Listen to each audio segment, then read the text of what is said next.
Salam sejahtera buat kita semua. Salam dalam kasih Tuhan kita Yesus Kristus. Puji Tuhan, hari ini kita mau belajar bersama-sama tentang orang-orang yang sukses menurut pandangan Tuhan. Dan bicara sukses menurut pandangan Tuhan, maka kita akan melihat bersama-sama satu tokoh Alkitab yang bernama Yusuf.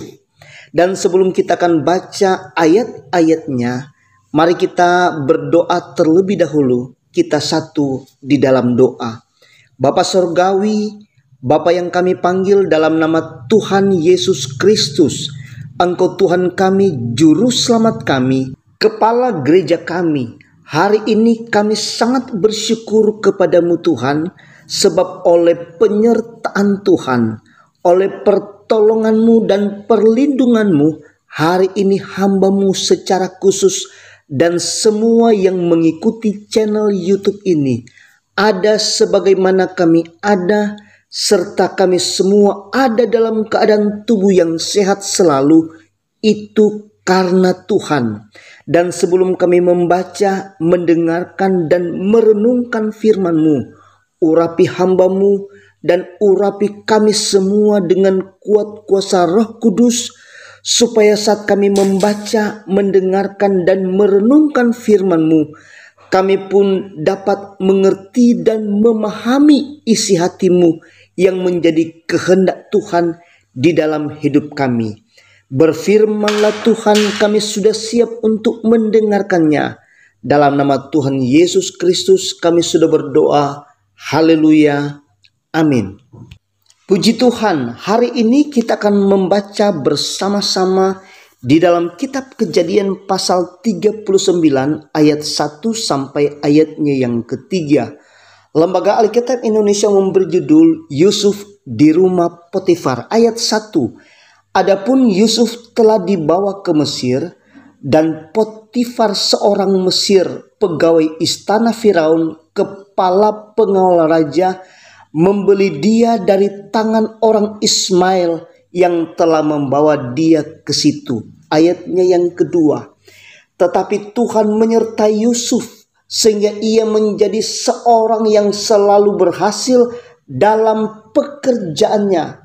Maka tinggallah ia di rumah tuannya orang Mesir itu.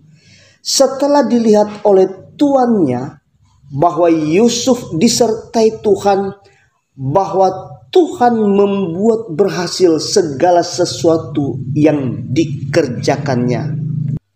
Ketiga ayat yang baru kita baca tadi, kita mau lihat bersama-sama dan belajar dari keberhasilan tokoh Alkitab yang bernama Yusuf. Ayat 2 dan ayat 3 ini ditulis secara jelas dan terang menderang bahwa Yusuf adalah orang yang berhasil menurut pandangan Tuhan. Terus terang di dalam Alkitab banyak tokoh-tokoh Alkitab dalam Perjanjian Lama dan di dalam Perjanjian Baru tentang orang-orang yang berhasil menurut pandangan Tuhan. Tetapi hari ini kita mau fokus saja kepada satu nama di dalam tokoh Alkitab yang bernama Yusuf di dalam kitab Kejadian. Bicara tentang keberhasilan Yusuf, yang pasti pertama-tama Yusuf ini berhasil itu karena Tuhan. Dan kalau kita pelajari lebih dalam lagi tentang Yusuf, Yusuf berhasil itu karena pekerjaan Tuhan. Sebab ayat-ayat yang sudah kita baca tadi dengan sangat jelas ditulis, Tuhan menyertai dan Tuhanlah yang membuat Yusuf berhasil.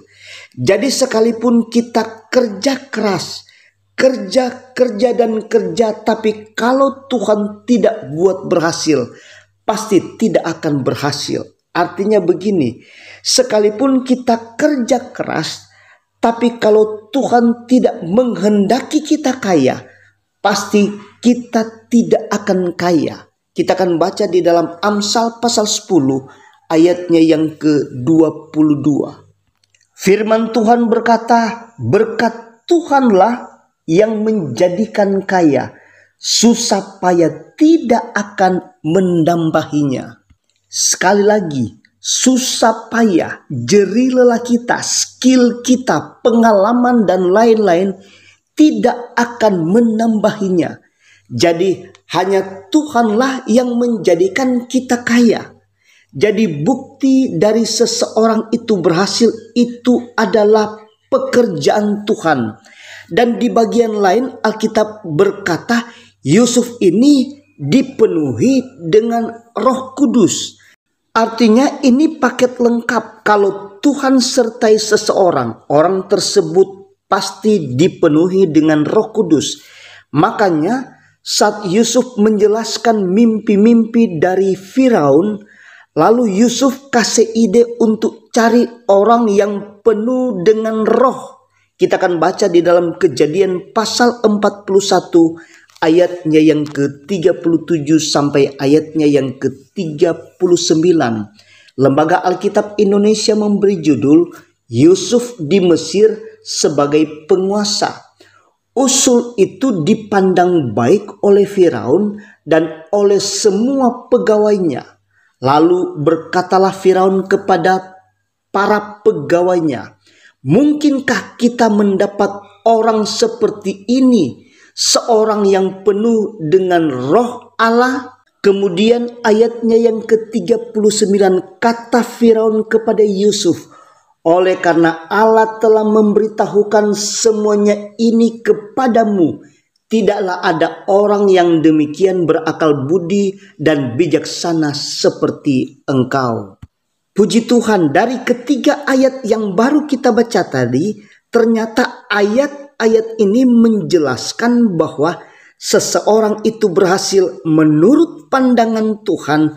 Semua itu mutlak adalah pekerjaan Tuhan.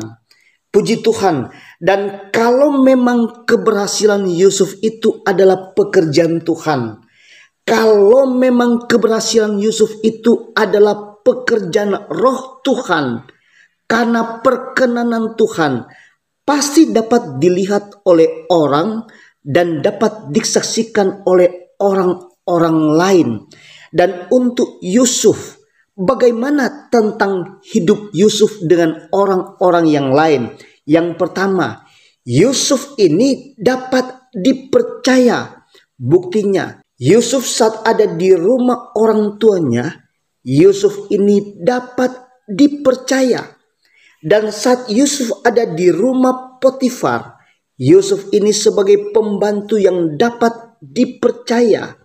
Dan saat Yusuf ada di dalam penjara, saat ia ada di dalam, Yusuf ini adalah tahanan yang dapat dipercaya. Dan di istana Firaun, Yusuf juga ini adalah orang asing yang dapat dipercaya. Jadi manifestasi dari orang yang dapat dipercayai adalah ia dapat dipercaya oleh Allah dan dapat dipercaya oleh sesama kita. Jadi dalam tugas apapun kita, dalam apapun yang kita kerjakan, harus dapat dipercaya dan pasti hidup kita akan diberkati Tuhan.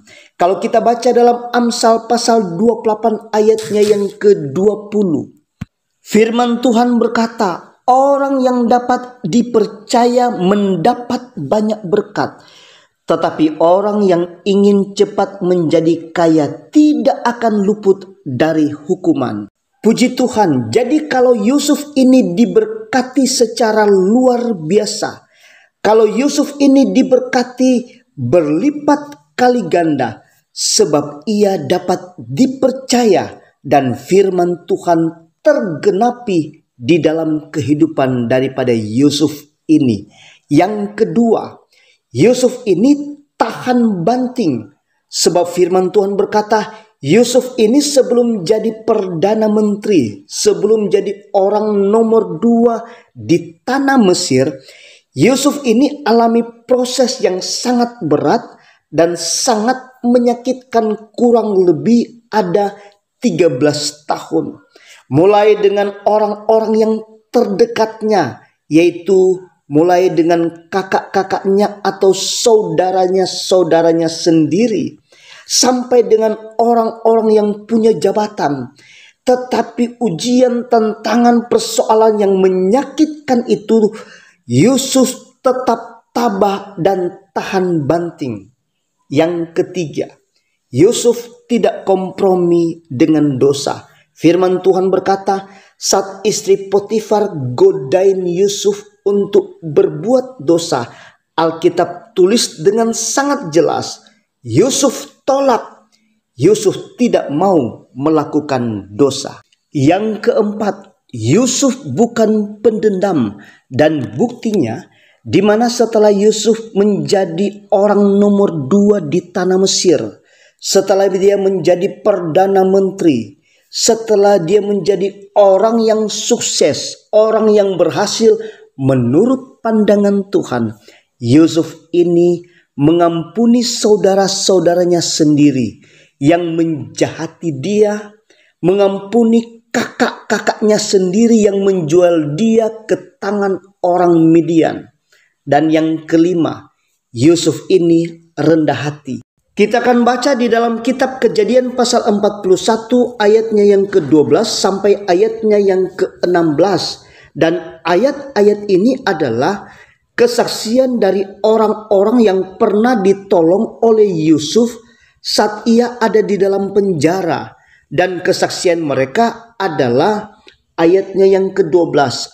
Bersama-sama dengan kami ada di sana seorang muda Ibrani, hamba kepala pengawal istana itu. Kami menceritakan mimpi kami kepadanya, lalu diartikannya kepada kami mimpi kami masing-masing. Dan seperti yang diartikannya itu kepada kami, demikianlah pula terjadi. Aku dikembalikan ke dalam pangkatku, dan kepala juru roti itu digantung. Ayatnya yang ke-14. Kemudian Firaun menyuruh memanggil Yusuf. Segeralah ia dikeluarkan dari tutupan. Ia bercukur dan berganti pakaian lalu pergi menghadap Firaun. Ayatnya yang ke-15, berkatalah Firaun kepada Yusuf, aku telah bermimpi dan seorang pun tidak ada yang dapat mengartikannya. Tetapi telah kudengar tentang engkau. Hanya dengan mendengar mimpi saja engkau dapat mengartikannya. Yusuf menyahut Firaun, bukan sekali-kali aku, melainkan Allah juga yang telah memberitakan kesejahteraan kepada tuanku Firaun. Ayat 16 ini adalah bukti Yusuf ini rendah hati. Yang ia katakan kepada Firaun, sekali-kali bukan karena aku, tetapi Tuhanlah yang mengerjakannya. Akhirnya kita akan baca di dalam Amsal pasal 18 ayatnya yang ke-12. Tinggi hati mendahului kehancuran, tetapi kerendahan hati mendahului kehormatan. Jadi jika kita sudah diberkati oleh Tuhan, jika kita sudah diangkat oleh Tuhan, sukses di dalam segala hal, katakanlah bahwa semua itu karena Tuhan dan semua itu karena pekerjaan Tuhan. Tuhan Yesus memberkati kita semua. Haleluya. Amin.